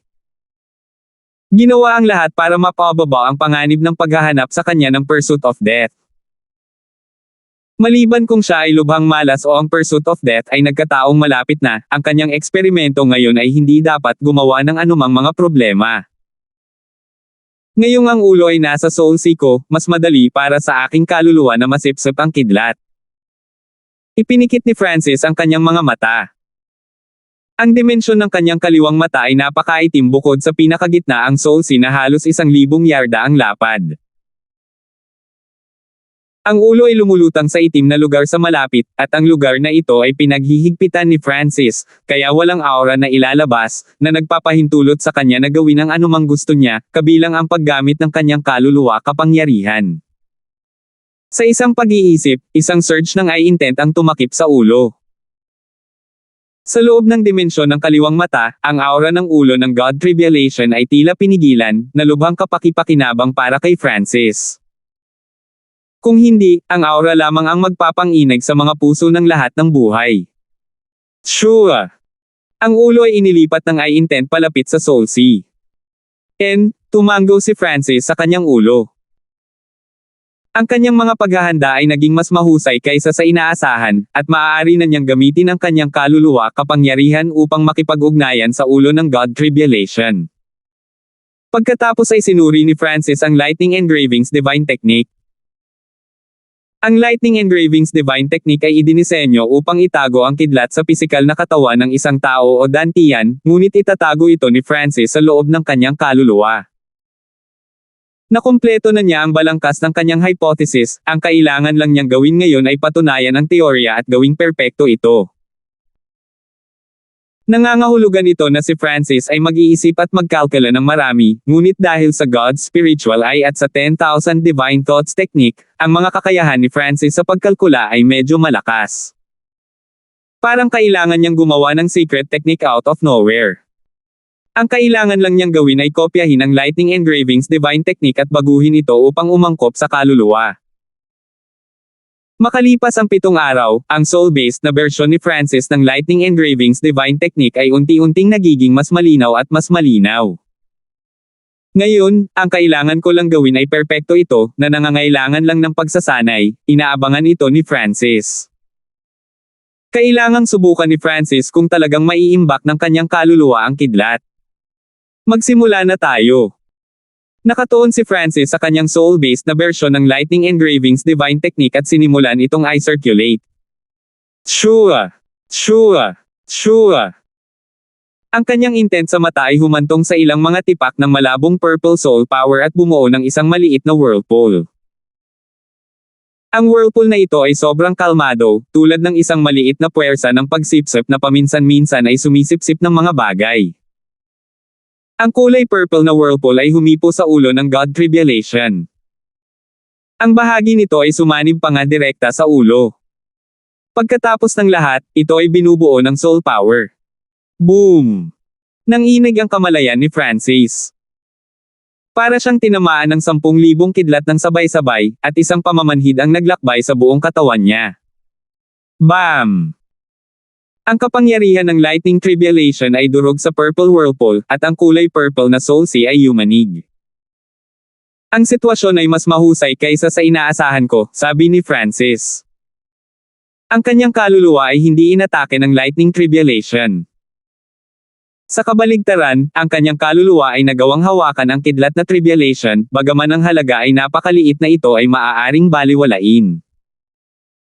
Sa dimensyon ng kanyang kaliwang mata, ang ulo ay tila hinihigpitan, kaya't ito ay behave talaga, kung hindi, ang kanyang kaluluwa ay hinaipa na sa mga bitoka ngayon. Ang aking intent at soul sea ay sapat na malakas para itabi ito, nakahinga si Francis, pagkatapos ay lumikha ng 2 whirlpool at pinagsama ang mga ito sa ulo. Boom! Boom! Bam! Nanginig ang kamalayan ni Francis, at ang kapangyarihan ng kidlat ay dumaloy sa kanyang kulay lila na soul sea. Ang kanyang soul sea ay nagsimulang bahagyang manginig, at naramdaman ni Francis ang kanyang soul sea na sumasailalim sa paglilinis ng God Tribulation Lightning. Ang kanyang purple na soul sea ay sumipsip pa ng isang maliit na particle ng God Tribulation Lightning. Kahit na ito ay napakaliit na wala itong epekto, si Francis ay labis na natuwa. Maaaring gumana ang plano ko. Ang pagsasanay ni Francis ay naging mas maayos kaysa sa orihinal na inakala niya, higit sa lahat dahil ang kapangyarihan ng God Tribulation Lightning ay pinaghihigpitan ng dimensyon ng kanyang kaliwang mata at hindi lumaban. Kailangan na ngayon ni Francis na pagbutihin at gawing perpekto ang kanyang bagong bersyon ng Lightning Engravings Divine Technique upang mapataas ang rate kung saan niya na-absorb ang mga particle na ito. Kung maa-absorb niya ito sa kasalukuyang rate, hindi man lang siya makakabuo ng kaunting God Tribulation Lightning kahit na tumagal pa siya ng kalahating taon. Sa susunod na kalahating araw, ginamit ni Francis ang kanyang intent para bumuo ng higit sa 100 maliliit na whirlpool na umaaligid sa ulo. Boom! Boom! Bam! Nahihilo ang kamalayan ni Francis dahil sa dumadagandong na mga ungol, ngunit nagngagat ang kanyang mga ngipin at nagpatuloy sa pagpapanatili ng mga whirlpool. Sa mas maraming whirlpool, ang kanyang rate ng kahusayan ay higit sa 100 beses na mas mabilis, ngunit sila rin ay kumonsumo ng higit sa 100 beses na mas maraming enerhiya. Kailangan niyang panatilihin ang mga whirlpool na ito. Kung hindi niya sila pinansin, madudurog sila ng kidlat. Sa kabutihang palad, nagawa kong bumuo ng intent pagkatapos ng ebolusyon ng spiritual eye ng Diyos. Maswerte si Francis. Kung hindi dahil sa katotohanan na ang kanyang kaluluwa ay nalampasan ang mga normal na hari at na ang kapangyarihan ng kidlat ay pinigilan sa dimensyon ng kanyang kaliwang mata, hindi magiging makatotohanang i-absorb ang God Tribulation Lightning. Lumipas ang kalahating buwan sa isang kisap mata. Matagumpay na nakuha ni Francis ang isang tipak ng God Tribulation Lightning at pinagsama ito sa kanyang soul sea, ngunit ito ay sobrang mahina, tulad ng isang patak ng dugo na tumutulo sa isang lawa. Nararamdaman ni Francis ang pagkakaroon nito, ngunit hindi niya ito magamit. Gayunpaman, hindi iyon naging hadlang sa kanya na subukang maunawaan ang kapangyarihan ng God Tribulation Lightning. Maaari kong maunawaan ang tipak ng God Tribulation Lightning anumang oras na gusto ko, at higit sa 100 beses na mas mahusay na gawin ito. Si Francis ay napuno ng kagalakan. Ang kanyang intent sa mata at ang kanyang kaluluwa ay kapwa naging mas malakas habang nilalabanan niya ang God Tribulation Lightning, at maaaring maglaman ang mga ito ng elemento ng lightning kung ipagpapatuloy niya ang pagsipsip ng God Tribulation Lightning. Ngayon ay kailangan lang niyang sumipsip at maunawaan ang mga batas at layunin sa likod nito. Dahil ang kanyang kaluluwa ay naglalaman na ngayon ng pinakamaliit na bakas ng God Tribulation Lightning Aura, ang kanyang mga purple whirlpool ay hindi gaanong nawasak. Habang umuunlad siya, mas naging mahusay siya. Kung magpapatuloy ito, ang aking kaluluwa ay magiging maihahambing sa isang emperador sa loob ng 1 o 2 taon. Nagulat si Francis. Ang God Tribulation Lightning ay isang kapangyarihang naghari, at maaari pa itong pumatay sa pinakamataas na Sacred Lords at Demigods. Kahit na ang halaga na kasalukuyang na-absorb ni Francis ay hindi kahit 1/10,000 ng isang bolt ng God Tribulation Lightning, ito ay nakakatulong pa rin sa kanyang kaluluwa. Demigod Kane, hintayin mo lang ang sorpresa na ibibigay ko sa iyo, naisip ni Francis habang may kumpiyansa ng ngiti sa kanyang mukha. Ayon sa sinabi ng batang demigod, kailangan ni Francis na linangin ang Golden Kun Sacred Body at gamitin ang kanyang pisikal na katawan upang mag-imbak ng kidlat. Malamang na hindi magagawa ni Francis iyon kahit na matapos ang 10,000 taon, kaya binago niya ang takbo ng pag-iisip. Ginamit niya ang lightning engravings technique gamit ang kanyang specialty sa halip ang kanyang kaluluwa. Sa kalaunan, hinati ni Francis ang kanyang mga iniisip sa iba't ibang mga hibla. Ang una ay nagpunta upang gilingin ang layunin mula sa mata ng kamatayan. Ang pangalawa ay hinigop ang God Tribulation Lightning, at ang pangatlo ay naunawaan ito. Ang God Tribulation Lightning ay isang mahusay na pinagmumulan ng kapangyarihan, at nang ang kapangyarihang ito ay natatak at sumanib sa kaluluwa, ang kanyang bilis ng pag-unawa ay naging higit sa 100 beses na mas mahusay kaysa dati. May layunin si Francis, at iyon ay upang pagsamahin ang layunin ng God Tribulation Lightning sa kanyang Wind Lightning Inheritance. Ang nakakasakit na kakayahan at bilis ng Wind Lightning Inheritance ay napakaganda na. Kung ang hilaw na kapangyarihan ng God Tribulation Lightning ay pinagsama dito, ang lakas nito ay tataas ng ilang beses. Habang ang kanyang kaluluwa ay patuloy na nakatiis sa God Tribulation Lightning, naiintindihan ni Francis ang pinakamaliit na bahagi nito. Isang tumatalo na kulay scarlatang wind lightning ang lumitaw sa kanyang palad, at nakapaloob dito ang isang mahinang aura ng isang immortal at walang kamatayang kidlat. Siyempre, ang aura na iyon ay hindi man lang bumubuo ng 10,000 ng kulay scarlate na wind lightning. Kung hindi dahil sa katotohanang nakikita ng kanyang God Spiritual ay ang kakaibang aura nito, hindi ito mararamdaman ni Francis. Tapos na. Ngayon, oras na lang ang kailangan ko. Kumislap ang mga mata ni Francis. Hanggat mayroon siyang ilang taon na oras upang pagsamahin ang kapangyarihan ng God Tribulation Lightning sa kanyang eye intent at ang kanyang Wind Lightning Inheritance, magagawa niyang tumayo sa tuktok ng 3 spiritual zone. Sa walang limitasyong karagatan, ang barkong multo ay patuloy na tumawid sa karagatan. Guro, parang may nakalock sa barko natin, biglang sabi ng Skeletal Division Leader. Ang karagatan sa harap nila ay hindi pangkaraniwang tahimik, at mayroong uhaw sa dugo na aura na nagpabagabag sa mga kalapit na nilalang. Anong nangyayari? Hindi ginamit ni Francis ang kanyang divine sense. Hinayaan niyang tumingin sa paligid ang Skeletal Division Leader. Ang batang demigod ay hinayla din ni Francis. Ang isang maalamat na barko ng pirata ay tila nakatutok sa amin, binuksan ng batang demigod ang kanyang mga pandama. Ang tunog ng paglipad ay lumitaw mula sa likod ng ghost ship, at mayroong isang mapanganib at nakakatakot na aura. Maalamat na barkong pirata. Isang mapa ang biglang lumitaw sa isip ni Francis. Ang 10,000 Abyssal Islands Zone. 18 kanto na kanyan. Napakakomplikadong lugar, nagsalubong ang mga kilay ni Francis. Kaya, Ito ang sikat na pirate sacred land ng Kang Ocean, ang batang demigod ay nagpahayag ng hindi pangkaraniwang ekspresyon. 674. Pirata Sacred Land. Si Francis at ang Skeletal Division Leader ay may kakaibang ekspresyon. Ang pirata ay isa sa maraming trabaho sa walang limitasyong karagatan. Ilang barkong pirata ang nakilala ni Francis sa kanilang paglalakbay, ngunit matapos makita ng mga barkong ito ng mga pirata ang ghost ship at ang aura nito, wala ni isa sa kanila ang nangahas na lumapit. Gayunpaman, para sa lugar na ito na matawag na banal na lupain ay medyo nakakabighani.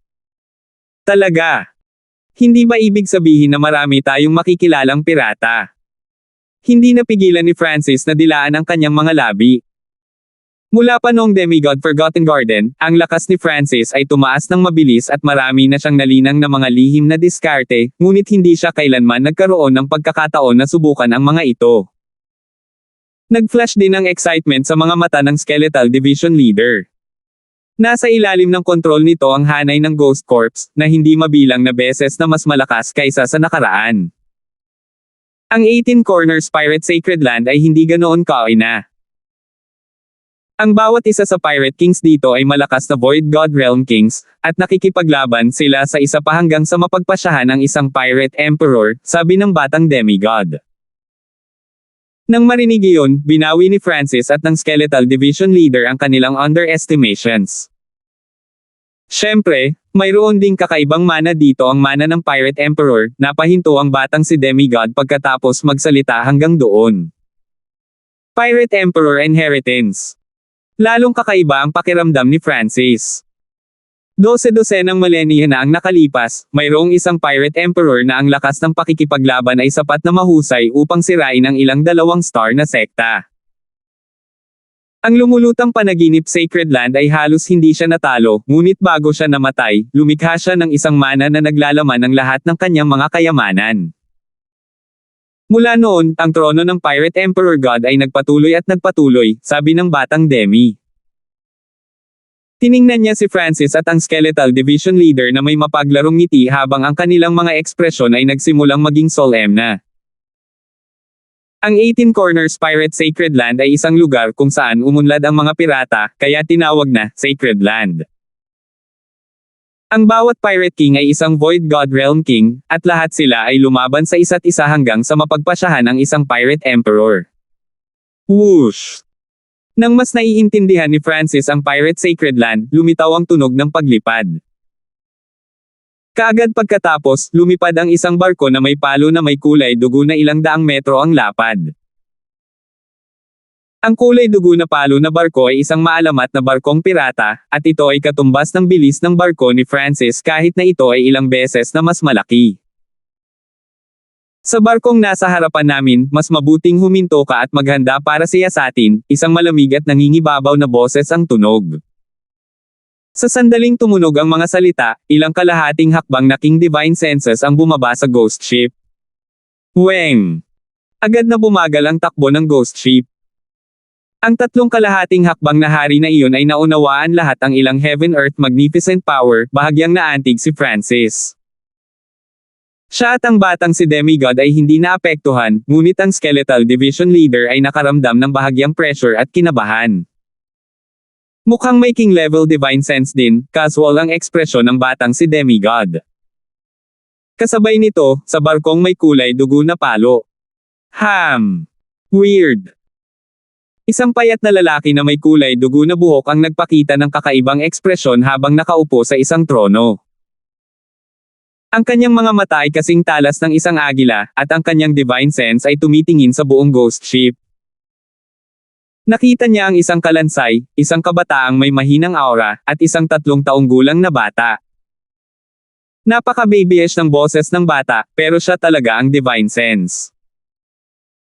Malamang na hindi simple ang barkong ito, binawi ng kulay dugo na buhok na hari ang kanyang pagmamaliit. Bilang isa sa mga Pirate Kings ng 18 Corner Canyons, siya ay lubhang may karanasan at maingat. Boom!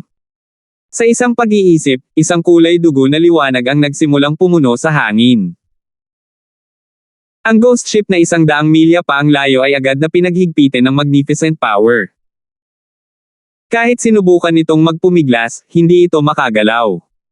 Ito ang kapangyarihan ng Void God Realm. Ang lahat ng nasa ibaba ng mga hari ay mga langgam. Guru, ano ang dapat nating gawin? Bumilis ang paghinga ng Skeletal Division Leader nang magsimula itong magpanik. Ito ay orihinal na naisip na ang kabilang panig ay isang grupo lamang ng mga normal na half-step king na pirata sa karamihan. Gayunpaman, ito ay ang Pirate Sacred Land. Talagang medyo nakakagulo, dama po ang tingin ni Francis sa batang demigod na naging dahilan ng pagsinok ng huli. Paano ito? Little Kane, itinataguyod kita bilang Captain of Defense ng Ghost Ship, ngumiti si Francis at sinabi. Kapitan ng Depensa. Halos magluwa ng dugo ang batang si demigod. Malinaw na gusto lang siyang gamitin ni Francis bilang isang libreng bodyguard, ngunit wala siyang magagawa. Siya ang katulong, kaya't maaari lamang niyang gawin ang iniutos. Kung alam mong mga pirata kung ano ang makakabuti para sa iyo, mabilis kang lumayo, ang batang demigod ay tumayo sa kubyerta at sumigaw sa kanyang sanggol na boses. Whoosh! Whoosh! Whoosh! Isang half-step na king ang namuno sa isang grupo ng mga sovereigns at sovereign lords at sumugod patungo sa ghost ship. Sinulyapan ng mukhang mabangis na 3 taong gulang na sanggol, ang lahat ng mga pirata ay tumigil bago humagalpak sa tawa. Hahaha. Isang sanggol na hindi pa lumalaki ang buhok. Oh, ang cute niya. Parang hindi ko siya kayang atakihin. Maraming babaeng pirata ang may mapaglarong ekspresyon, ngunit ang mga biro ay biro lamang. Masasabi nila na talagang hindi simple ang batang ito. Kapag isinantabi ang isang 3 taong gulang na sanggol, sinuman sa ibaba ng True Spirit Realm ay mahihirapang mabuhay sa walang limitasyong karagatan. Kunin mo muna ang barko, utos ng kalahating hakbang na hari. Whoosh! Whoosh! Whoosh! Ang pinakamahina sa 12-dosenang pirata na ito ay nasa Small Origin Core Realm, at lahat sila ay tumalon sa Ghost Ship. Iset up ang array. Ikinaway ng Skeletal Division Leader ang array flag nito, at lumitaw ang madilim na kulay abo na usok at nagdulot ng nakakagulat na kapangyarihan ng sumpa. Mag-ingat ka! Kapansin-pansing nagbago ang ekspresyon ng haring may kulay dugong buhok na sakay ng kanyang barko. Arg! Sumisigaw ang ilang pirata na sumugod sa unahan habang hawakan nila ang usok ng bangkay ng multo. Mabilis silang naging mga puddles ng dugo at tubig habang nilalamon sila ng hanay. Kahit sinong sovereign ay mamamatay kung kahit isang maliit na sumpa ay tumama sa kanila, at ang mga sovereign lord ay mawawalan ng isang layer ng balat kahit na hindi sila nataman. Hu! Tumaas ang kumpiyansa ng Skeletal Division Leader habang iwinawagayway nito ang array flag, nagpapadala ng kulay abong kamay ng usok patungo sa mga pirata at ginawa silang dugo at tubig. Maging ang aking kapangyarihan ay nadudurog ng sumpang iyon. Hindi napigil ang mapabulalas ng kulay dugong buhok na hari. Ang kapangyarihan ng sinumpaang hanay ay umabot sa isang nakakagulat na yugto. Ito ay walang kapantay laban sa mga nasa ilalim ng Void God Realm, at maaari pa itong magbanta sa mga hari. Sa sandaling ito, ang batang demigod ay sumalakay. Nagsimulang kumislap ang gintong liwanag sa kanyang katawan. Boom! Ang batang demigod ay nagpadala ng isang kamao at dinurog ang hangin gamit ang isang nangingibabaw na kulay gintong kamao. Arg! 3 o 4 na pirata sa kanyang harapan ang nadurog at agad na pinatay. Ang lakas ng batang demigod ay nagmula sa Golden Kun Sacred Body, at naabot niya ang isang hindi kapani-paniwalang antas dito. Isang simple at diretsong suntok ang tumago sa magnificent power of a king. Anong klaseng fist technique iyon? Naramdaman ng may kulay dugo na buhok na hari na ang kanyang mga kapangyarihan ay naging hindi matatag habang siya ay nabubulok ng sumpa. Kayong lahat, mamatay. Ang pagiging mapagpasyahan ay sumilay sa mga mata ng batang demigod habang siya ay naging isang gintong sinag ng liwanag at sumugod patungo sa mga pirata. Bam! Bam! Boom! Sa isang iglap, pinunit ng mga gintong kamao ang higit sa 1 dosenang pirata sa mga piraso tulad ng papel. Masyadong mabilis ang kanyang bilis. Maging ang Half-Step King na nangunguna sa kanila ay sinuntok ng batang demigod sa karagatan, at walang nakakaalam kung buhay pa ba siya o hindi. Bastos, mamatay ka. Ang isang alon ng magnificent power ay nagpabagal sa figure ng batang demigod, ngunit ang batang demigod ay, pagkatapos ng lahat, isang demigod sa kanyang prime, habang ang Golden Kun Sacred Body ay isa sa mga pinakamahusay na diskarte sa mundo. Gumalaw siya gamit ang isang kakaibang footwork habang pinakawalan niya ang kanyang mga kamao, at ang presyon ng magnificent power laban sa kanya ay nabawasan ng higit sa 70%. Paghuhugas ng langit ng dugo. Itinulak ng may kulay dugong buhok na hari ang kanyang palad, at nagbigay ito ng aura ng pagkawasak at uhaw sa dugo. Sa isang iglap, ang langit ay naging dugo pula, at ang lahat ng mga hayop ay nagsimulang manginig. Ang kanilang mga iniisip ay tila nagyelo. Nabalot ng pag-atake ang ghost ship at ang batang demigod. Sa kabilang banda, ang mga kalapit na pirata ay hindi lamang hindi nasugatan ng kulay dugo na liwanag na ito, sila ay talagang pinagaling nito. Ang kamao ng gintong emperador. Ang batang si demigod ay nagpadala ng isang kamao na lumaki ng mas malayo ang paglalakbay nito, tulad ng isang snowball. Ang hangin malapit dito ay tila dinudurog ng bundok. Boom! Nag-away ang dalawang kapangyarihan. Sa pamamagitan ng isang BAM. Ang batang demigod ay napaatras ng kalahating milya, ngunit ang kanyang ginintoang balat ay nagbigay ng sinaunang aura na nagpapalakas ng katawan. Bagamat siya ay dahado laban sa isang hari, hindi siya nasaktan. Ang estado ng pag-iral ng batang demigod ay umabot na sa antas ng isang hari pagkatapos gamitin ang karne mula sa sinaunang Dream Realm, at ang kanyang Golden Kun Sacred Body ay nakabawi na sa pinakamataas na ika-4 na antas, hindi napigilan ni Francis na i-click ang kanyang dila. Ang kalahating toneladang karne ng Ancient Dream Realm ay nagpalakas na ng bloodline at kapangyarihan ng batang demigod, at ngayon ay nagbigay siya ng mas sinaunang at orihinal na aura. Arg! Ang mga kalapit na pirata ay dinurog sa iba't ibang hugis at sukat mula sa shockwave ng sagupaan. Ang mga tingin ng ilang pirata sa malapit ay napalitan ng takot habang nakatingin sila sa batang demigod, at nanlamig ang puso ng kulay dugo na buhok na hari. Hu! Ikinaway ng Skeletal Division Leader ang array flag at nagsimulang lumunin ang asensya ng mga pirata. Retreat, biglang may naramdaman ang kulay dugo na buhok na hari at nag-utos ng pag-urong.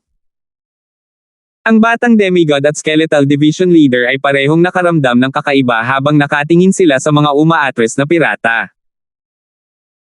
Kapitan, sa ating lakas, hindi natin kailangang matakot sa ghost ship na iyon, sabi ng isang kalahating hakbang na hari na may pagtataka. Magsisimula na ang Tricentennial Battle of the Pirate Emperor. Kailangan nating tulungan ang Black Shark King na makuha ang trono ng Pirate Emperor at makapasok sa mana. Kahit anong mangyari, isang bagong Pirate Emperor ang malapit ng makoronahan, sabi ng kulay dugo na buhok na hari, at ang kanyang mga mata ay tumingin sa ghost ship na parang lawin. Ang ghost ship na iyon ay puno ng misteryo. May isa pang misteryosong kabataan dito, at hindi ko rin makita ang batang iyon. Ang pagpasok sa sandaling ito ay nangangahulugan na malamang na isa sila sa mga reinforcement ng ibang Pirate King. Nagsimulang maging solemn na ang ekspresyon ng kulay dugo na buhok na hari. Kasabay nito, mayroong isa pang 3 maalamat na barko ng Pirate King sa loob ng 10,000 milya, at ang kanilang mga puwersa ay kumalat sa bawat sulok, pinapanood ang sitwasyon dito. Salamat po at sinamahan ninyo ako, ingat lagi mga master.